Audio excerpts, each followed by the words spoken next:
Seterusnya kita akan melihat bagaimana continuity equation untuk cylindrical ataupun polar coordinates dibuat. Dan saya rasa perkara ini saya boleh nyatakan dengan lebih cepat sedikit kerana basic idea adalah sama dengan continuity equation yang kita buat dengan menggunakan Cartesian coordinate. So katakan kita ada satu control volume seperti ini dan kita menggambarkan dalam bentuk 3D. Oleh itu kita ada bentuk seperti yang dinyatakan di dalam slide, dan bentuk ini sebenarnya adalah berasal daripada elemen di sini. Dan seperti yang kita diberitahu sebelum ini, polar coordinate adalah satu koordinat yang melibatkan sesuatu objek yang bergerak pada bentuk bulatan. Oleh itu kita akan menggunakan kedudukan dalam bentuk radius dan juga kita akan nyatakan dalam bentuk tangential ataupun theta. Dan paksi Z ialah paksi yang melalui titik tengah di sini. So secara ringkasnya ia boleh digambarkan seperti ini. Kalau kita ada molekul di sini, so pada arah ini adalah arah pada R direction. Pada arah ini adalah arah pada theta direction, dan molekul yang bergerak pada arah ini akan dikatakan sebagai nilai komponen untuk Z direction. So sekiranya dia bergerak dalam bentuk 3D, memadai untuk kita beranggapan bahawa ia seolah-olah bergerak berbentuk spiral seperti ini. Maksudnya di dalam pergerakan molekul ini, kita kata ketika ia di sini, ada molekul, ada komponen yang bergerak ke hadapan, ada komponen yang bergerak pada paksi R, dan ada komponen yang bergerak pada paksi theta. Sebenarnya kalau ada komponen pada paksi R, dia sepatutnya bergerak macam ini. Kalau nak lebih detail, dia sepatutnya bergerak berpusing tetapi semakin membesar. Kalau keadaan ini kita kata dia pada komponen di sini, akan ada nilai bergerak pada paksi Y, pada paksi Z, bergerak pada arah radius dan bergerak pada arah tangent di situ, theta. Saya harap pelajar boleh imagine apa yang berlaku dalam keadaan ini.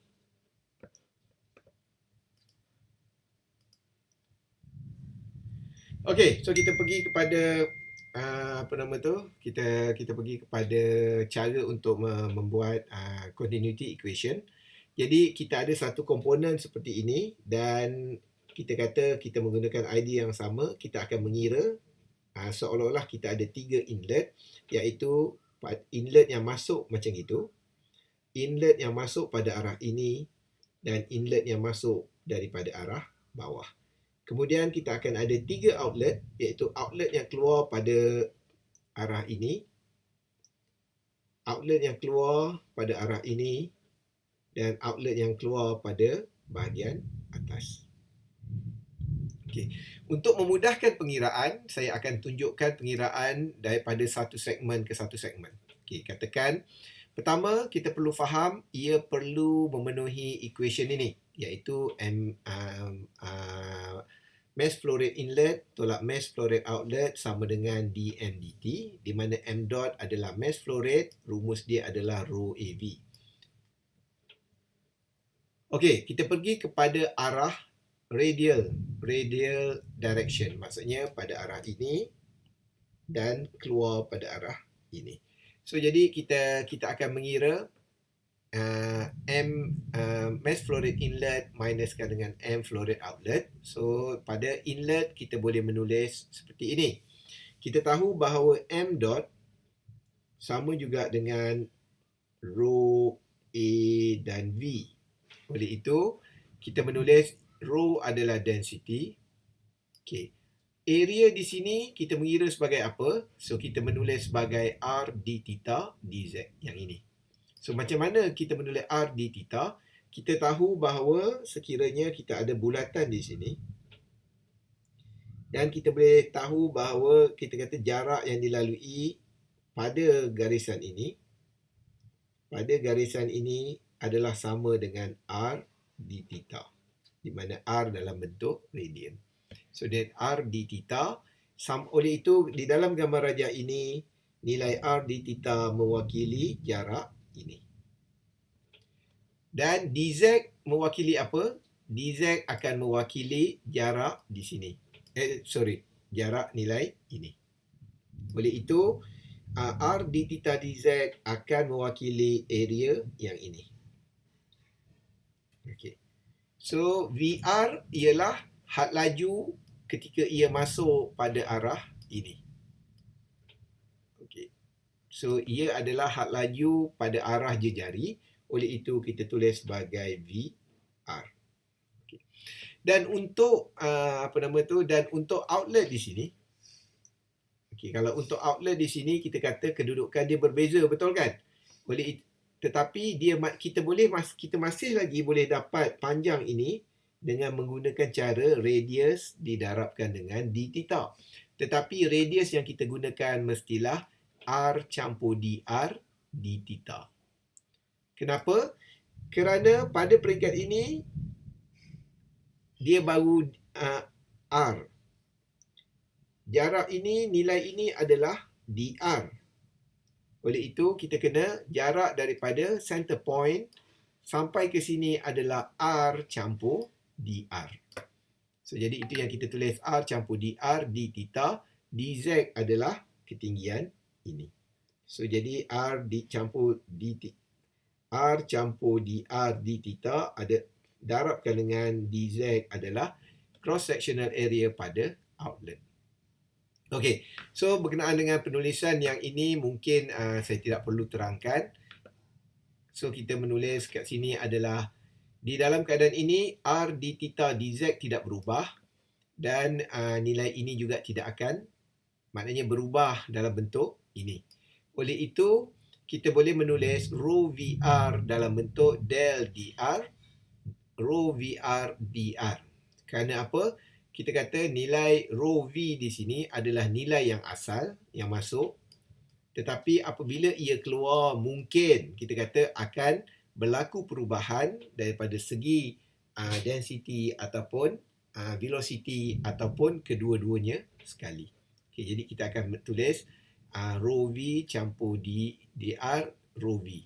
Okay, so kemudian kita boleh kembangkan equation ini dan kita boleh membuat sedikit assumption. So assumption yang kita guna ialah nilai dr times dr. Kita akan dapat dalam pengiraan ini, contohnya di sini, kita akan anggap ia sama dengan kosong kerana ia menghasilkan nilai yang terlalu kecil.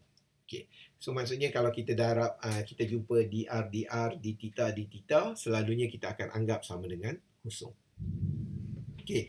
Dan sekiranya kita selesaikan, saya harap pelajar boleh cuba membuat perkara ini. So, kita boleh menulis sebagai negatif d dr, rho VR, dr d theta dan dz. So, itu untuk paksi R. Kemudian kita pergi kepada paksi Z. Okay, paksi Z ini, kita kata kita inlet yang masuk dari bawah dan outlet adalah yang keluar dari atas. So, jadi kita menulis mass flow rate inlet tolak mass flow rate outlet. Kita boleh menulis seperti ini. Cuma kita kata dalam keadaan ini memadai untuk kita mengambil. Kita tahu bahawa jarak ini dengan jarak ini sedikit berbeza. Tetapi dengan pengiraan mudah, kita beranggapan bahawa memadai untuk kita mengira cross-sectional area di sini dengan menggunakan R d theta dr. So, maknanya R d theta adalah jarak ini, d theta, maknanya jarak ini, dr adalah jarak ini. So, maksudnya memadai untuk kita mengira area kawasan ini sebagai R d theta dan dr. Okay, memadai ini assumption yang kita buat. Kita akan dapat nilai seperti ini. Kemudian kita boleh mengira untuk mass flow rate inlet ditolakkan dengan mass flow rate outlet untuk theta. Okay, maknanya theta yang masuk arah ini dan dia keluar di sini. So, kita boleh dapatkan nilai ini sebagai nilai akhir M mass flow rate inlet tolak mass flow rate outlet. Okey, seterusnya kita mengira DMDT. So, M, mass. Macam mana kita nak mengira mass? Kita boleh mengira dengan cara rho didarabkan dengan volume. So, apa nilai density-nya? So, ini adalah nilai rho.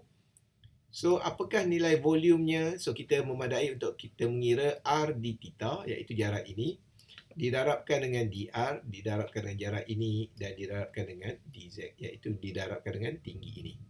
So, kita boleh dapat dm dt, kita gantikan nilai m ini dengan nilai yang kita dapat. So, kita boleh dapat d dt, rho r d theta, dr dan dz. Kemudian apa yang kita buat? Kita masukkan ke dalam equation asal yang kita ada, iaitu ini. So, pelajar boleh melihat setiap jawapan yang kita cari, yang kita telah keluarkan dalam pengiraan di atas, di dalam equation ini. Okay, so kemudian kita bahagikan dengan d theta, dr dan dz. So, maksudnya kita cuba untuk neglect ataupun kita bahagikan nilai d theta, dr dan dz. Dan kita boleh mendapat sebutan ini. Okay, kemudian kita ringkaskan nilai yang kita dapat. Ini adalah partial differential. So, maknanya kita akan del d theta, del dt, rho dan r. Kita boleh tulis sebagai rho dr dt campurkan dengan r d rho d dt. So, di sini saya harap pelajar dapat memahami maksud mathematical expression yang kita tulis. So, jika kita tulis dr dt, ia membawa maksud berlaku perubahan jejari pada certain masa. Maknanya berlaku perubahan jejari untuk masa yang tertentu. So, tetapi secara realitinya kita dapati bahawa jejari di sini tidak akan berubah. Oleh itu, nilai dr dt kita kena anggap sama dengan sifar. So, sekiranya dr dt kita anggap sama dengan sifar kerana tiada perubahan r berdasarkan masa, kita boleh mendapat equation seperti ini. Dan kita boleh simplifiedkan. Saya rasa pelajar boleh melihat bagaimana ia berubah daripada atas ke bawah dengan cara kita mungkin membahagikan ke semua nilai dengan nilai R. So, kita boleh dapat sebutan ini. Oleh itu, memadailah untuk kita mengatakan bahawa rumus ini merupakan equation of continuity for compressible fluid in cylindrical coordinate ataupun in polar coordinates. So, yang ini penting untuk pelajar ketahui kerana ia adalah silibus pembelajaran kita. So, saya harap pelajar dapat buat perkara ini di rumah, memastikan pelajar boleh menulis continuity equation dengan betul. Okey. So, kemudian sekiranya kita mudahkan, maksudnya kita hanya fokus kepada silibus kita, iaitu incompressible, maksudnya tidak boleh dimampatkan, dan 2D. So, jadi apabila ia tidak boleh dimampatkan, saya harap pelajar boleh faham, kita boleh membuang nilai density over time ataupun density over X, Y atau Z. So, bagaimana pelajar perlu buat? Contohnya, pelajar kena tengok d rho dt adalah perubahan density over time. So, maknanya oleh kerana ia adalah incompressible, okay. So, oleh kerana ia incompressible, membawa maksud nilai d rho dt akan sama dengan kosong. Dan kemudian di sini kita akan lihat kita ada del dr rho vr. So, rumus ini juga kita boleh kembangkan. So, saya harap pelajar boleh kembangkan dan kita kata kita boleh neglect nilai density. So, begitu juga di sini dan juga begitu juga nilai di sini. So, untuk yang ada 3 sebutan di sini, sama juga pelajar boleh kembangkan dengan cara kekalkan hanya bezakan satu nilai sahaja. Contohnya, kita fixkan rho VR and then kita bezakan dr over dr. Okay. Dan seterusnya kita next, kita campurkan dengan fixkan VR, okay, fixkan rho dengan R. So, kita ada dVR over dr. Kemudian kita akan fixkan VR dan R. So, kita ada del rho over del R. So yang del rho over del R kita akan buang kerana tidak ada perubahan ketumpatan berdasarkan jejari. Okay. So yang itu saya harap pelajar dapat buat tutorial sedikit di rumah berdasarkan rumus ini, dan akhirnya pelajar akan dapat nilai ini. So kemudian bila pelajar dapat nilai ini, okey, kita boleh beranggapan bahawa ini adalah nilai continuity equation untuk incompressible fluid untuk 2D. Sesetengah buku dia menggunakan penulisan seperti ini, iaitu dia menggantikan VR dengan U prime, VR U prime, dan juga V theta dia menggunakan dengan V prime. So jadi saya harap pelajar dapat faham, ada setengah buku menggunakan VR dan V theta, ada setengah buku menggunakan U prime dan V theta. Selalunya kita akan menggunakan VR V theta atau UR U theta.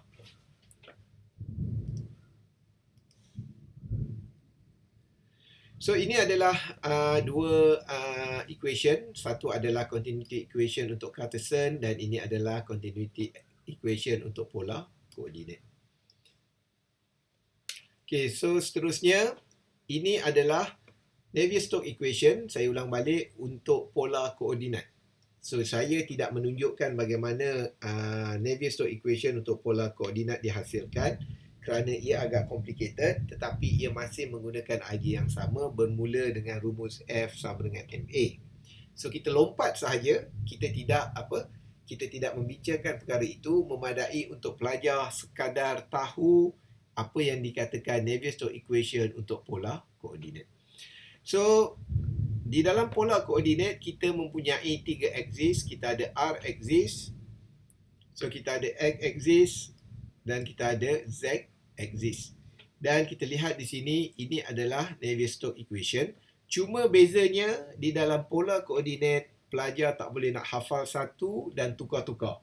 Kerana Navier-Stokes equation untuk Z axis, Y axis, Z axis, theta axis dan juga R axis adalah berbeza.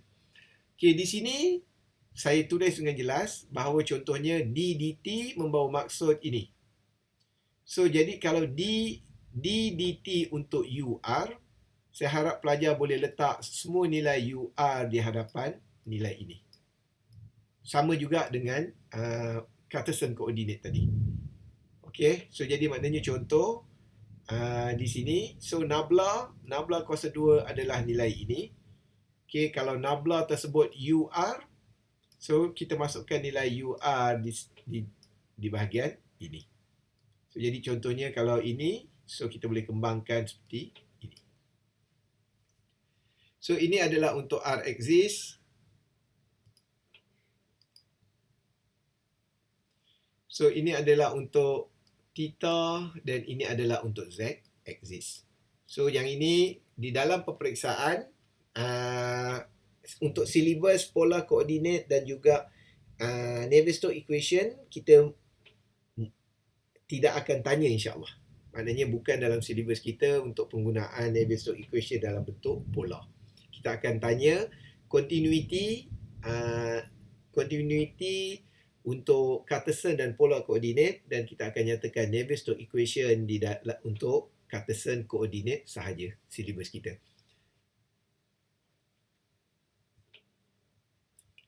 Okey, yang ini kita kata adalah nota kerana sesetengah buku mungkin menulis dengan cara yang berbeza, terutama dalam bentuk ini. So jadi sekiranya pelajar mungkin ada jumpa Navier-Stokes equation untuk polar coordinate, satu yang menggunakan rumus ini atau satu yang menggunakan rumus ini, sebenarnya kedua-duanya adalah betul. Maksudnya saya harap pelajar tidak terkeliru kerana kadang-kadang buku dia menggunakan pendekatan yang berbeza.